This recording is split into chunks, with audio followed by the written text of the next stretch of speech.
Okay, beautiful. All right, thank you all. Good to see you. Okay, so we're going to continue. We're going to do this week and then one more week on Parashat Beresheet, and then we'll switch over and we'll move further along. Right?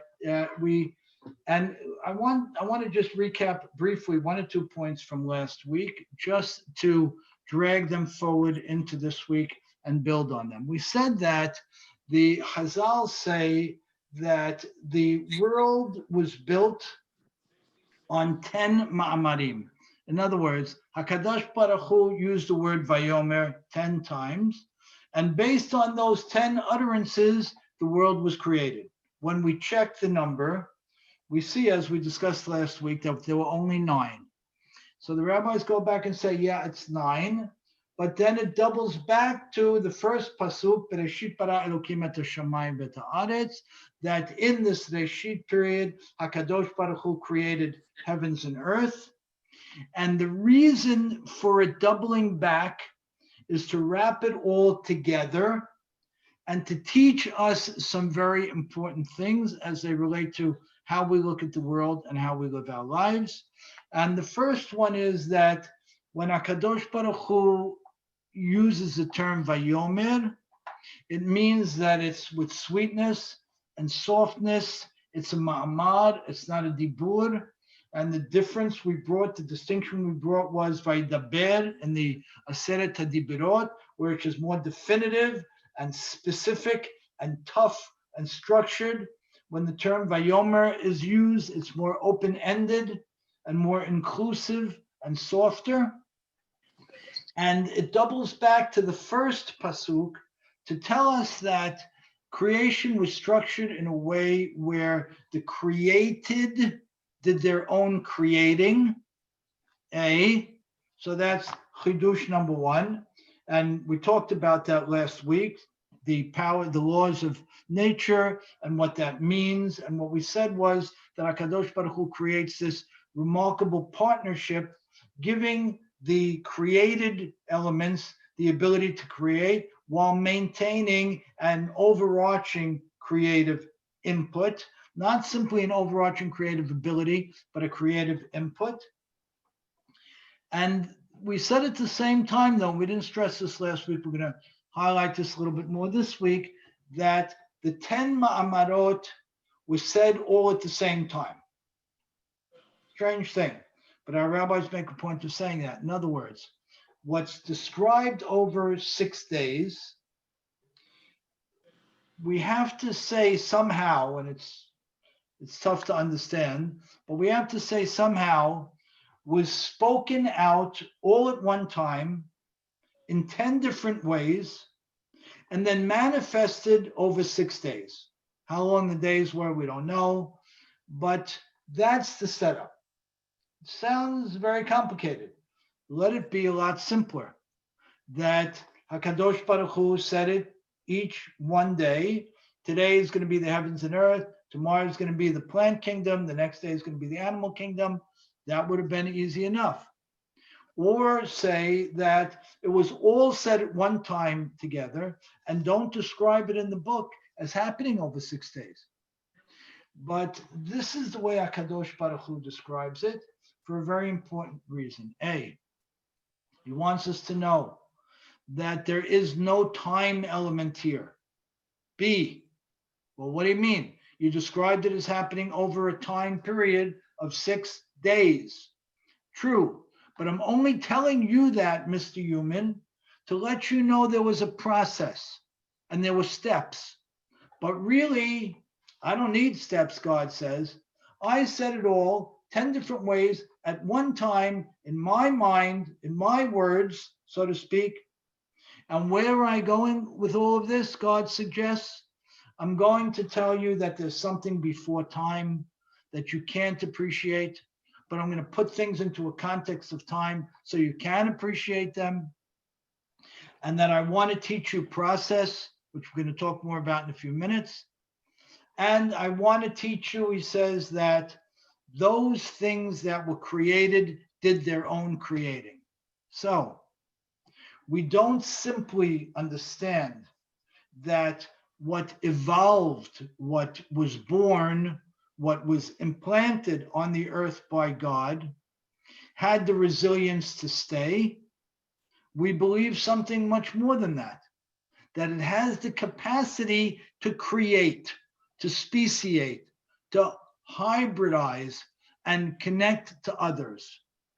Okay? So your plant has a mind of its own, and we're going to get into that further. The dog clearly has a mind of its own. Okay, we could accept that the dog has one. Now we know the plant has one. We know the cloud has one. We know the ocean has one. 1 second. Now we're also told that these elements not only can think, but they have a will. They have a desire. In fact, they have a will and a desire and a mission to create, not only to perpetuate, to stay alive, and to create things greater than themselves. So this is our basis for Beresheet. And this, I think, sets a very challenging and important perspective about life. Wait a second. I understand that this element of creation would have a will to survive. I understand that. Hey, Audrey, would have a will to survive. But to understand that it not only has a will to survive, but it has a will to further creation, to create variation in creation, to change creation. Wow, that's a very different perspective. So that's where we ended up last week. God creates the world in a way where it's mandated, it's inherent, that there would be more, that it would be different. And who would it come from? Not from him, but from everything that he built into the world. Good. So now we open up, we're going to jump a little bit, a handful of psukim, and we're going to look at one case as it relates to the plant kingdom. And then we're going to carry it forward and make some suggestions as it relates to man. And the part about man, we're going to really focus on next week. So it's Pasuk Yud Aleph Perek Aleph. Vayomer Elohim Tadshe Haaretz Deshe Esev. HaKadosh Baruch Hu commands the earth, the ground, to bring forth a ground cover. Let's look at the words very carefully. Tadshe Haaretz, the Aretz should bring forth, should cover itself with Deshe Esev, with what we now call grass, but what the Torah calls a ground cover. Mazria Zera.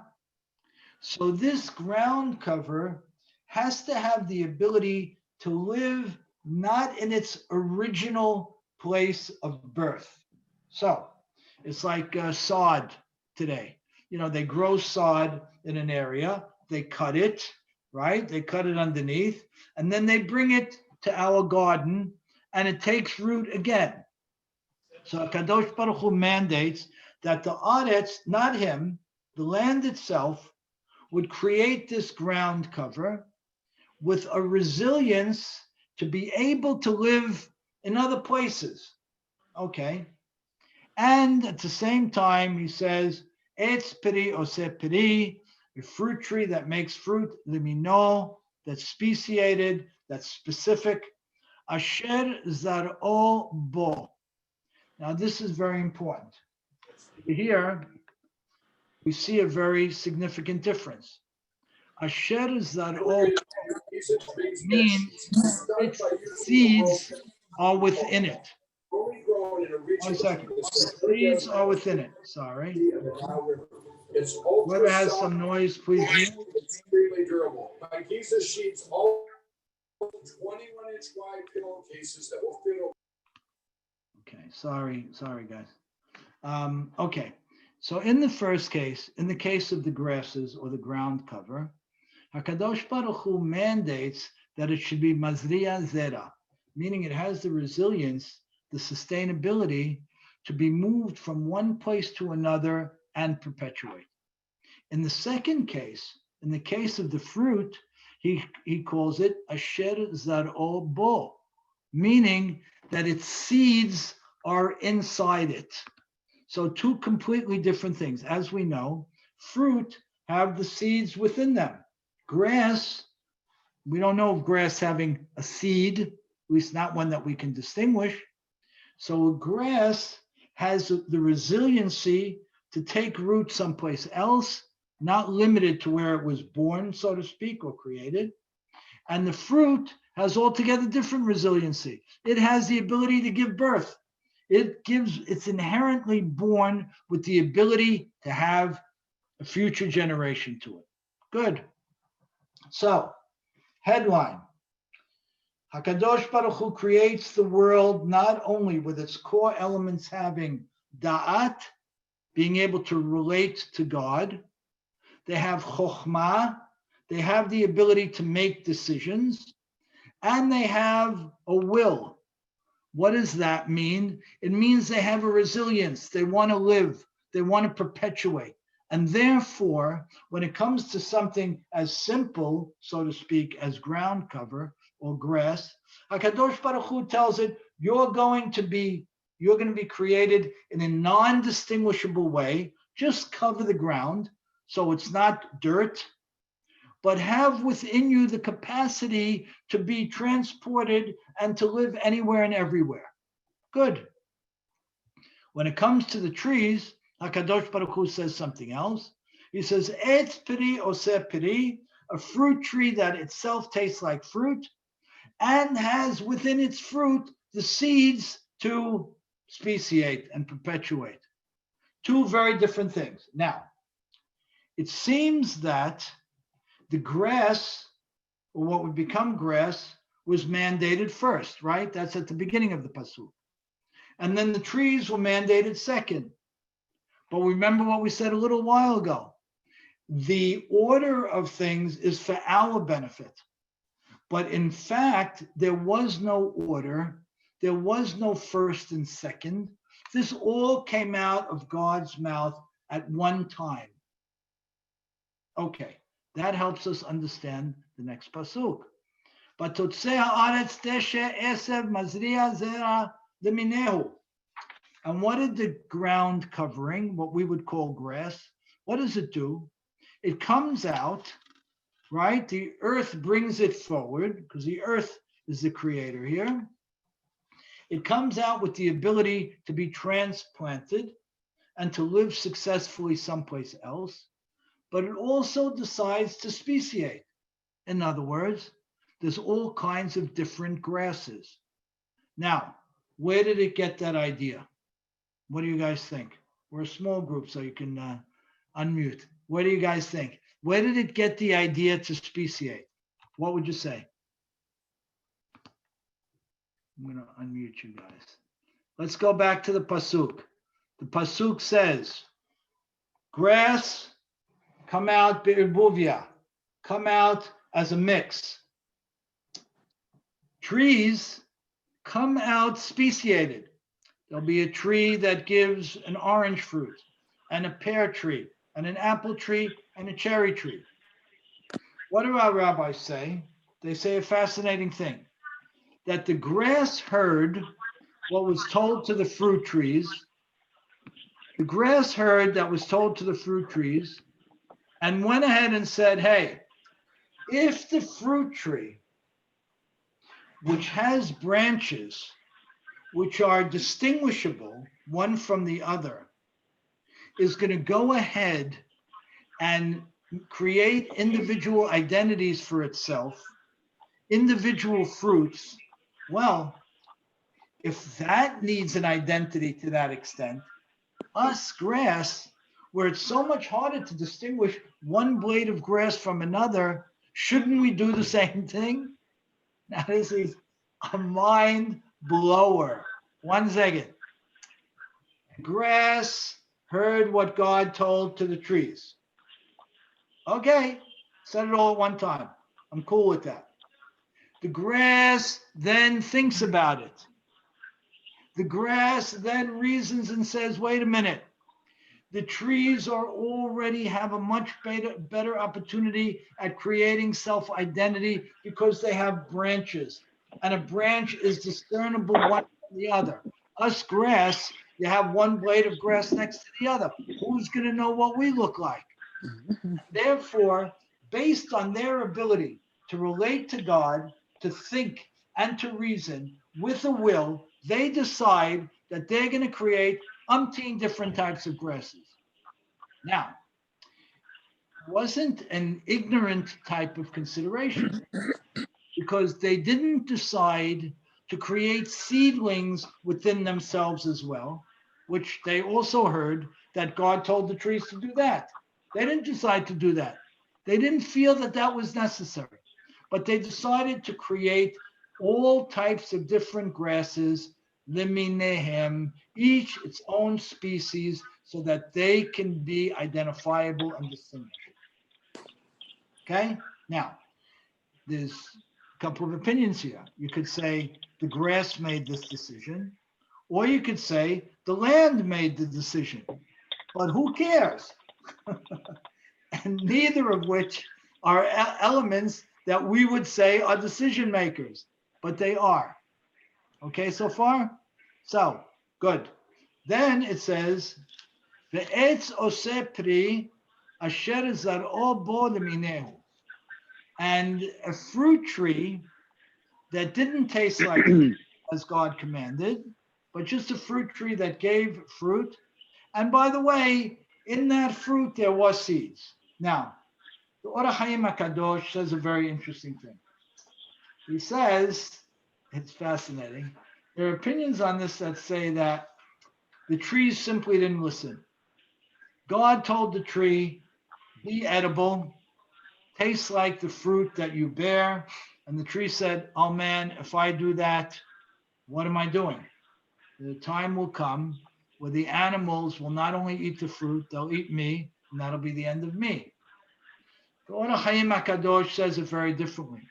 He says, no, the land and the trees collaborated and said something different. They said, wait a minute, God only asked for a fruit tree that bears fruit and where the bark and the fruit taste the same. The trees in the land decided something else. A, that they're going to create trees that bear fruit, that they're going to create trees where, yes, the taste of the bark is the same as the taste of the fruit, but they're only going to create one of those, and that's Etz Hadaat Yodea Tov V'Ra, the tree of knowledge, which we're going to talk about next time. And the third species of trees that the land and the trees decide to create together, non-fruit bearing trees, right? Which we know, we see them all over. Most of the trees that surround our homes are non-fruit bearing trees. So let's see.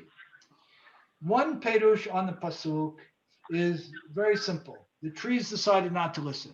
Like we said, they have da'at, they have a relationship with God, they have chokhmah, they have the ability to reason, and they have yetzer, they have a will, and therefore they can do what they want. And therefore they decided that for self-preservation, they're not going to allow the bark to taste like the fruit. Okay, very good. The Or HaChaim goes much further. He says that, wait a minute, don't limit the capacity of the land or the trees to consider creation overall. That's not what's going on here. The land and the trees appreciated much more than we think. And they said that the world needs three types of trees in order to be successful, in order for there to be a good integration in the plant kingdom, and for the bees and the deer and the bear and the humans to be able to utilize the plant kingdom the way it's supposed to. And therefore, the land and the trees say, we're going to create three types of trees. A tree that bears fruit, but you can't eat the tree itself. A tree that bears fruit, and you can't eat the tree itself. And you know what? We're going to make that an absolutely unique and special tree. And finally, we're going to create trees that don't bear any fruit at all. Now, when you consider all this, now you say, wow, creation is much greater than we thought, much more complex than we assumed, and we've got to look at things differently. Good. So then the question becomes, if everything that was created has all this capacity, well, then what does man have that's any more than that? So let's recap. A, broad headlines. God creates it in steps with a soft spokenness. But those steps all happen at once from his perspective, but happen in a process from our perspective to teach us that there's no time when it comes to his existence, and there's only time and process when it comes to our existence. And it was said with Ma'amarot, with Lashon Rakah, with a sweet voice to say that God is involved here. He cares. He's committed. He's sensitive to what happens. The Torah goes on to describe in absolute detail to say that not only did all that was creative have the ability to make decisions, but they made them. And they made them absolutely independently and courageously. In fact, literally going against what God commands. And if you think about it in a parent-child perspective, it's like you telling your child to do A, when it comes to the fruit trees at least, and the child doing B, C, and D. But what's very interesting about that is the pasuk culminates with the words, Vayad Elohim ki tov. Hashem was very happy with all of that. Good? Good.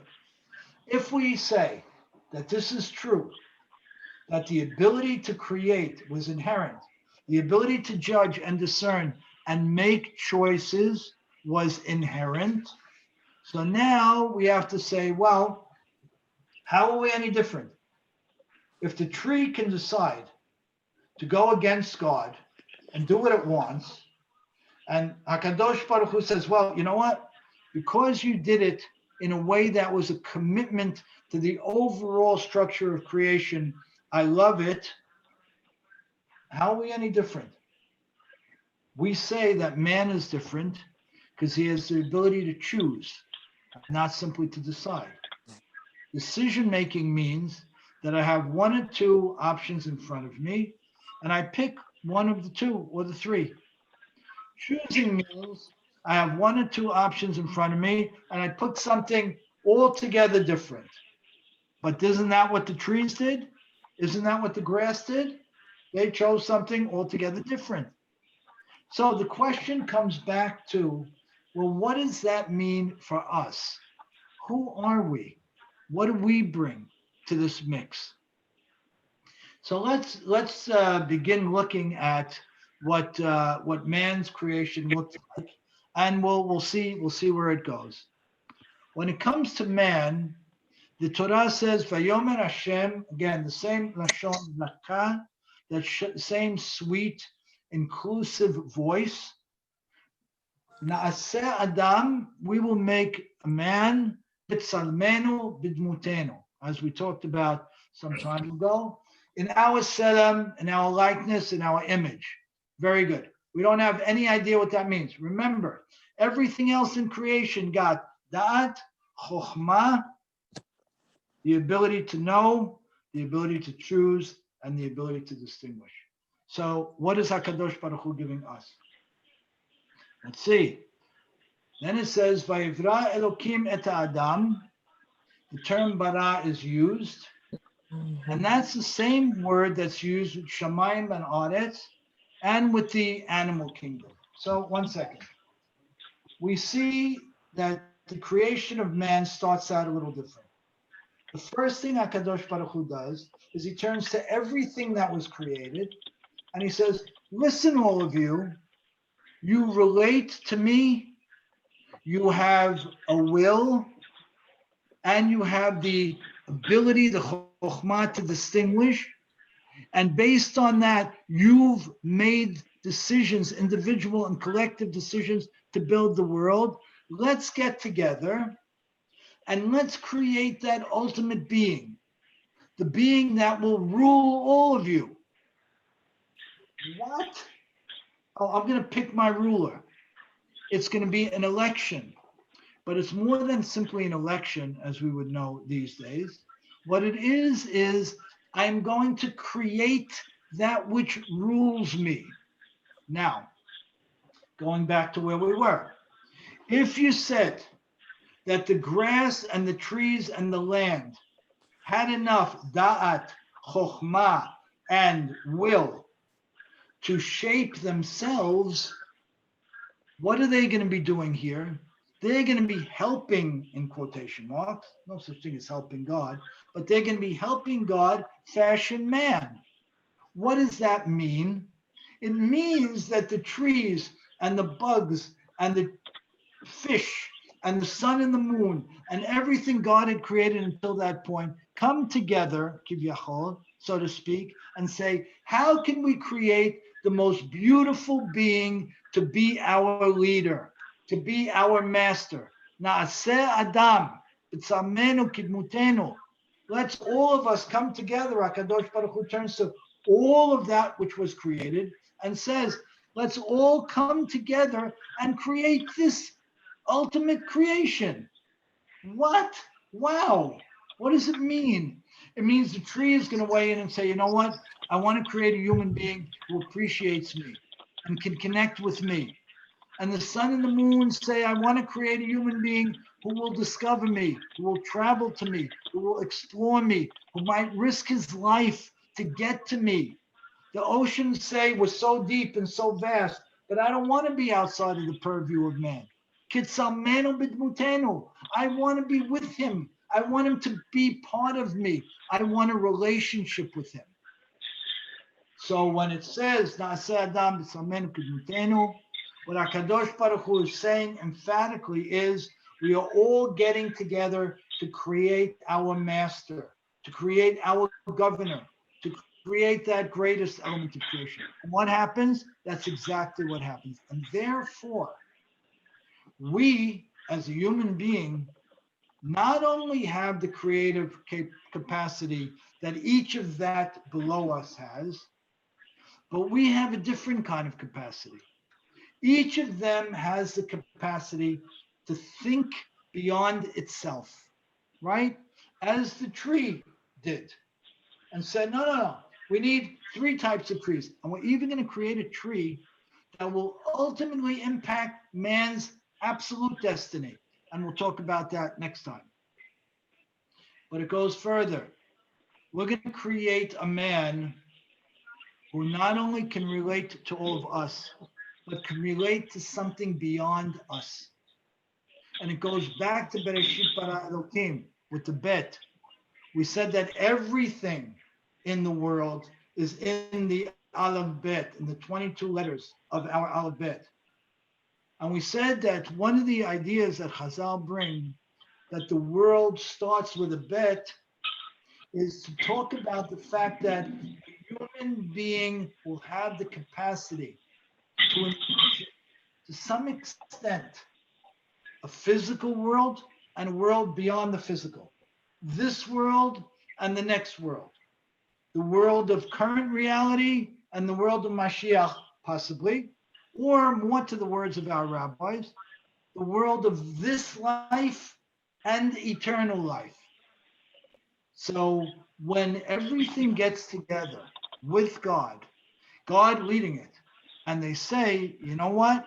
We're going to create man.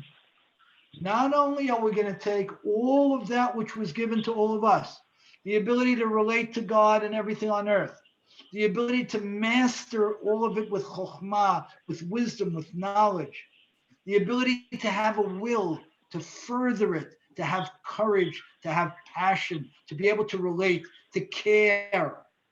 Audrey, you may remember one of the trips, one of our women's trips, where we spent time, we had been learning about agriculture, and Sarah, you would remember, probably remember as well. And we spent time on farms, and we looked at Terumot, the tithe and the maaser, And if you remember, we were on a carrot farm once, and then we went to a wheat fields, Etrog. and We had the etrog. we had right, exactly, Etrog. right, beautiful, right. So what was that for us? It was a pretty unique experience for us people who grow up on concrete, right? It was an experience to touch it, and we were all blown away. We saw acres and acres of farmland, and we walked through it, and we touched it, and we learned about it, and we said berachot, and we somehow in that day, I'll never forget that day. We had a lot of unforgettable days, thank God, but I'll never forget that day. I could picture it right now, and I could picture that huge carrot factory, if you remember, where they had these giant trucks loading gazillions of them from one place to another. And we also were learning about Shavuot of the seventh year of the sabbatical year, and the Yovel year, and so on. What that enabled us to do in a small but real way was to just relate more, to touch these things more, and that's what Hakadosh Baruch Hu envisioned for us. So he gives us some powers to do so. And we'll wrap up in 7-8 minutes with this. He says, Vayirdu b'gatayam. You know what? When we all get together and we create man, man will have the ultimate power to control and master everything. So all of these elements are creating their master, but he's a benevolent master. She's a compassionate master. There's a relationship here. There's a beautiful element here. They'll go down and they'll be able to touch the fish, not only eat fish, but relate to it, see its beauty. He goes further, Peru urvu. What? What do you mean, Peru urvu? What does that mean? When HaKadosh Baruch Hu gives man the blessing to be able to propagate. Our rabbis make a very strong point to Or Chaim HaKadosh here as well. And he says that this partnership, this companionship between all these elements that God created before man, that make up all the elements of the earth, and man and woman, that's a forever situation. In fact, men and women can create as many children as they want, and the earth will step up and feed them.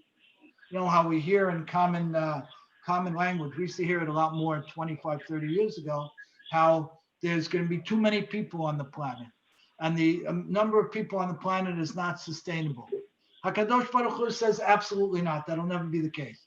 And all those elements of creation pledge to continue and to be on that page where no matter how many people, Peru Urvu, no matter how many people humans pledge and bring onto the earth will feed them. Mil'u ta'aretz, the malot ta'aretz. Mil'u ta'aretz for what? What does that mean, the malot ta'aretz? It means to master it and fill it. But what does that mean? It means to write books and to write poetry and to build bridges and to come up with cures and to make mistakes. Mil'u et ha'aretz, fill the land. Don't be constricted. Go out and try and do the kivshuha, and by doing so, you master it. And how does this happen? It happens with two things. It happens with two core elements, melacha and avodah. So let's see. Let's recap briefly. The pinnacle of creation, that which is created by all that has been created, is man. How does HaKadosh Baruch Hu do it? He turns to all that was created, so to speak, and he says, let's all get together and take everything that you have the capacity to do, and through it, let's create your master. Wow, do we want to create a master? Sure, why not? Because we're all in this together. And what will that master be able to do? He'll be able to grow and to fill the land, and we, with love and compassion and mistakes and areas that will go wrong, of course, by design. But this relationship of all of that which HaKadosh Baruch Hu created never ends. It will never end. And what are man's tools? He has two tools. And I guess in a certain respect, to a lesser degree, similar to the tools that everything else has. He has melacha, to work the land, and he has avodah, to work the heavens. Melacha, to plow and to reap and to sow and to cultivate and to build and to design, and avodah, to stay connected to HaKadosh Baruch Hu in prayer and spiritual connectedness.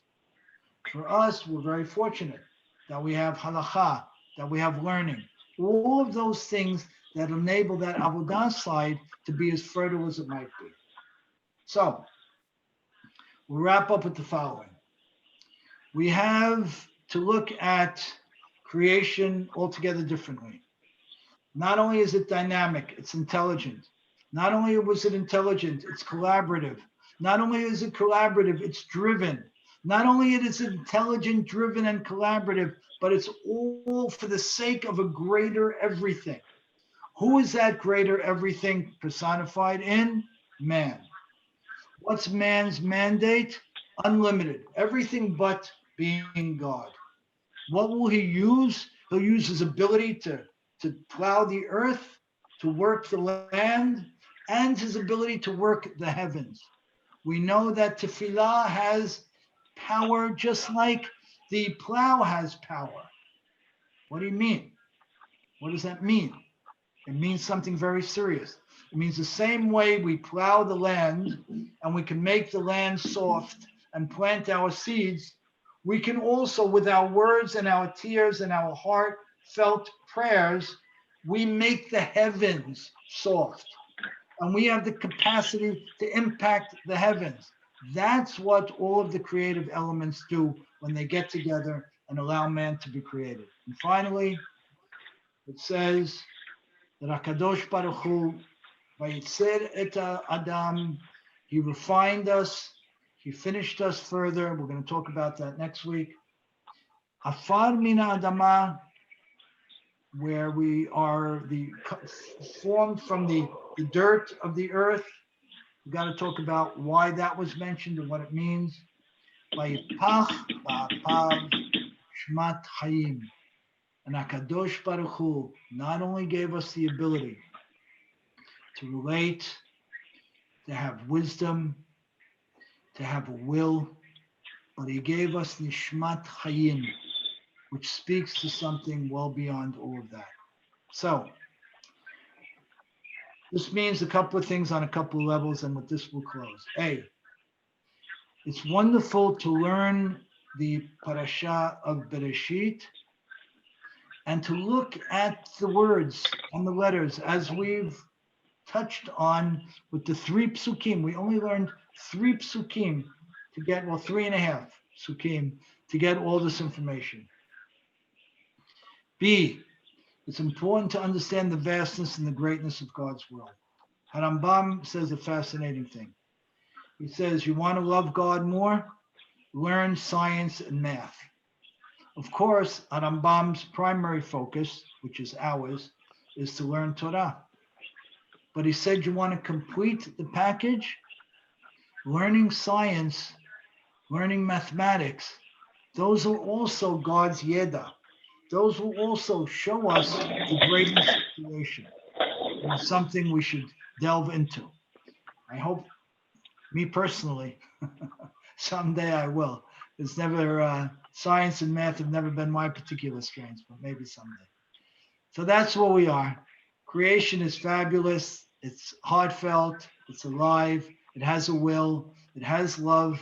It wants to share. It wants to give. It loves human beings. We should love it back. We should be thrilled with it. We should take walks in cornfields every so often. We should buy stuff straight from the farm. We should look at all the different kinds of trees. We should appreciate that the bugs and the cats and dogs and the fish all had something to do with our creation, and they helped create something fantastic that's even for us still very young in who we are and what we are as humanity. Good. Any thoughts, questions? Good. Great. All righty.